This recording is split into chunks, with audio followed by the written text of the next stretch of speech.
భూమి లేని వల్ల మోడీకాలు ఉంటుంది వచ్చే పక్కన గుంట భూమి లేవు ఎందుకు ఇయ్యారు 12,000 వాళ్ళకి ఎందుకు ఇయ్యారు చెప్పు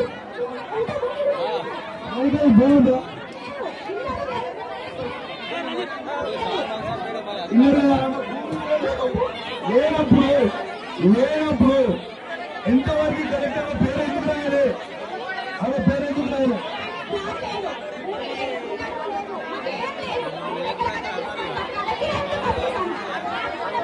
పేరేందక్క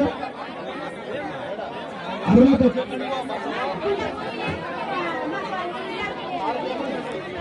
పేరేందక్క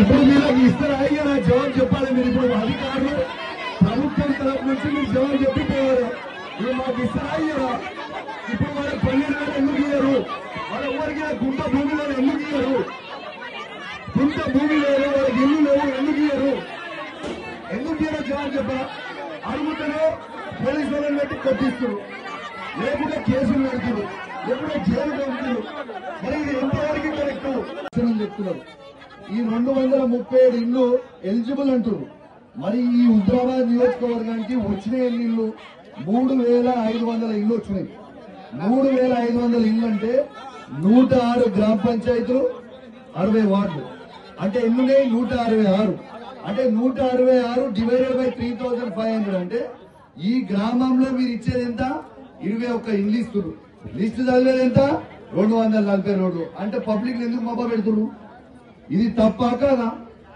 మీరు క్లారిటీ ఈ క్లారిటీగా ఇవ్వండి మీరు క్లారిటీగా చెప్పండి 242 ఇల్లు ఉంటే 237 ఉంటే జైలు చేసినట్టు ఇవి ఎంతమందికి ఇస్తారు ఇల్లు 21 ఇల్లు ఇస్తున్నా ఇప్పుడు వీళ్ళందరికీ ఎందుకు ఇస్తారు ఒకటి రెండోది భూమి లేని వాళ్ళందరికీ కూడా 12,000 రూపాయలు ఇస్తామని చెప్పారు ఇదే ముఖ్యమంత్రి గారు రేవంత్ రెడ్డి గారు బట్టి విక్రమార్క గారు మరి ఇచ్చినప్పుడు ఇలా భూమి లేని వాళ్ళు దాదాపు ఈ ఊళ్ళో నాకు తెలిసి 60-70 మంది ఉంటారు అంతేనా ఉన్నావా ఇప్పుడు భూమి లేని వాళ్ళకి మీరు ఎందుకు ఇవ్వాలని నేను అడుగుతున్నా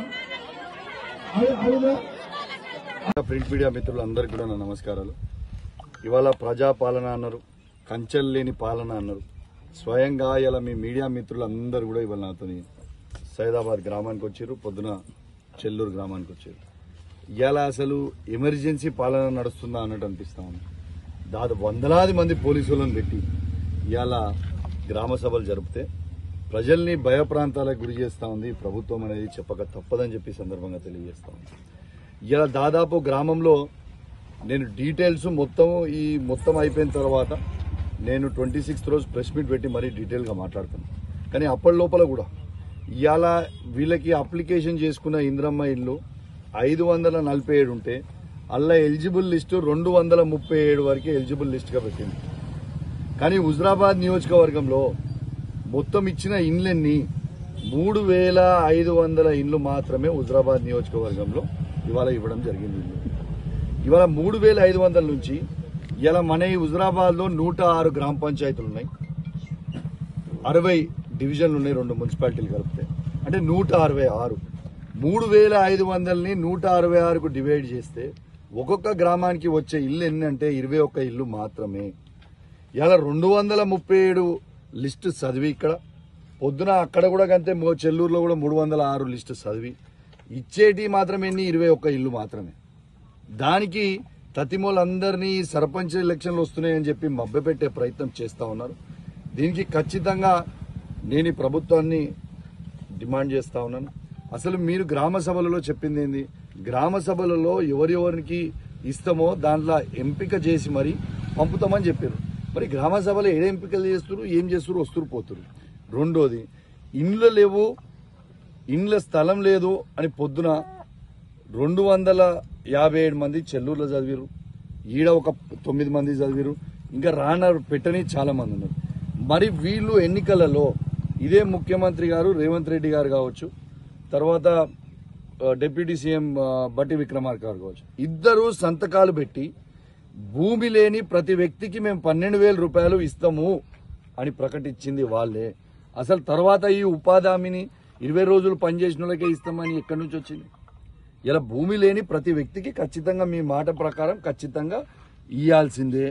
ఇలా ఒక్కటి ఆలోచన చేయండి, ఇలా ఎంప్లాయ్మెంట్ కార్డ్స్ దాదాపు ఈ రాష్ట్రంలో 50 లక్షలు ఉన్నాయి. ఇలా ఉపాధి హామీ పనికి పోయేటోళ్ళు 1,02,00,000 మంది. వీళ్ళు ఇచ్చేది ఎంత?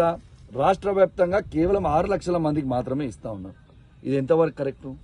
నా హుజరాబాద్ నియోజకవర్గంలో మాత్రం ఖచ్చితంగా ప్రతి ఒక్కరికి ఇల్లు లేని వాళ్ళందరికీ కూడా ఇల్లు ఇవ్వాలని డిమాండ్ చేస్తా ఉన్నాను. భూమి లేని వాళ్ళందరికీ కూడా అన్కండిషనల్ గా 12,000 రూపాయలు వాళ్ళు ఇస్తామన్నట్టు ఇవ్వాలని డిమాండ్ చేస్తా ఉన్నాను. అదేవిధంగా రైతులకి రైతు భరోసా ఏ విధంగా అయితే తను చెప్పిండో 15,000 రూపాయలు మేము అధికారానికి రాగానే 100 రోజుల లోపలనే చేస్తాను. ఆనాడు కేసీఆర్ గారు 10,000 ఇస్తుండ్రు, ఇవాళ నేను వస్తే 15,000 ఇస్తా అని చెప్పిండ్రు. ఇవాళ వాళ్ళు అధికారంకి వచ్చి సంవత్సరం దాటుతా ఉంది. ఇవాళ ఒక్కసారి కూడా రైతులకి రైతు భరోసా ఇయ్యలేరు ఇప్పటిదాకా. ఇవాళ ఖచ్చితంగా ఒక్కొక్క రైతుకి ఎకరానికి 17,500 రూపాయలు ఈ ప్రభుత్వం ఆ రైతుకి బాకీ ఉన్నదని కూడా చెప్పక తప్పదు. ఇప్పుడు వేసేటప్పుడు ఈ 12,000 కాదు 15,000 వెయ్యాలి, తర్వాత బాకీ ఉన్న 17,500 కూడా రైతులకి ఇయ్యాల్సిందే అని చెప్పి నేను డిమాండ్ చేస్తూ సెలవు తీసుకుంటా ఉన్నాను. జై తెలంగాణ, జై కేసీఆర్. మున్సిపల్ పరిధిలో కూడా దీంతో పాటు ఇంకొకటి, దీంతో పాటు కూడా మీరు అందరు కూడా చేయాలా. ఇవాళ కొన్ని ఆడియోస్ వచ్చినాయి చూస్తా ఉన్నా. జమ్మికుంట సిఐ గారి ఆడియో వచ్చింది, చాలా బాధాకరం. ఇలా రక్షించాల్సిన పోలీసులే ఈ విధంగా వివరించడం అనేది ఇది మంచి పద్ధతి కాదు. ఇలా ఖచ్చితంగా ఇట్లాంటి అవకతవకలు చాలా జరుగుతూ ఉన్నాయి. ఇలా ఎన్నో అవకతవకలు చేస్తూ ఉన్నారు. ఇలా ఎంత అన్యాయంగా 3 లక్షల రూపాయలు, తను చెప్పే ఆడియో ప్రకారం 3 లక్షల రూపాయలు తీసుకొని వారి సిఐ గారి బాత్రూమ్ లోపలికి పోయి పెట్టొచ్చినా అని చెప్తా ఉంటే, సిఐ గారు ఆ ఆడియో మొత్తం మీరు వింటే ఎక్కడ కూడా నేను తీసుకోలే అని చెప్తలేడు. ఆడియో మొత్తం మీరు వినండి, సిఐ గారు ఎక్కడ కూడా నేను తీసుకోలే అని చెప్తలేడు. అట్లా కాదు ఇట్లా రాదు, నువ్వు రా నేను కలుస్తా అని బతిలాడుతా ఉన్నారు. ఇవాళ ఖచ్చితంగా దీన్ని నేను తీవ్రంగా ఖండిస్తా ఉన్నాను. అదేవిధంగా నియోజకవర్గంలో ఉన్న ఏసీపీ గారి దగ్గర కూడా చాలా అక్రమాలు జరుగుతున్నాయి అనేది పూర్తి సమాచారం వస్తూ ఉంది. నేను ఇంతకుముందు, ఇప్పుడు కాదు, నేను ఒక 2 నెలల ముందే చెప్పిన, పోలీస్ వ్యవస్థ అనేది ఇక్కడ ఉన్న వాళ్ళు చాలా జాగ్రత్తగా దారుణంగా వ్యవహరిస్తూ ఉన్నారు. ఖచ్చితంగా ఇట్లాంటి అధికారుల మీద ఎవరైతే లంచంతో, లిటరల్లీ లంచం తీసుకొని మళ్ళీ తన మీదే SC/ST కేసు పెట్టడం అనేది కొంచెం బాధాకరం. సరే, అది ఎవరున్నారు, ఆ వ్యక్తి క్యారెక్టర్ ఏందనేది దాని గురించి నేను డీటెయిల్స్గా పోదలుచుకోలేదు. కానీ నా పాయింట్ కావాల్సింది ఏంటంటే, ఇలా లంచాలు తీసుకొని పనిచేయడం అనేది అయితే మంచి పద్ధతి కాదు. ఖచ్చితంగా డీజీపీ గారిని కూడా కలుస్తా, ఏసీపీ డీజీ గారిని కూడా కలుస్తా, కరీంనగర్ సిపి గారిని కూడా కలుస్తా, ఐజీ అయిన చంద్రశేఖర్ గారిని కూడా కలుస్తా. ఖచ్చితంగా అందరి మీద కంప్లైంట్లు ఇస్తా. తప్పకుండా యాక్షన్ తీసుకోవాలా, దీని మీద సీరియస్ ఎంక్వైరీ కావాలని నేను డిమాండ్ చేస్తా ఉన్నాను.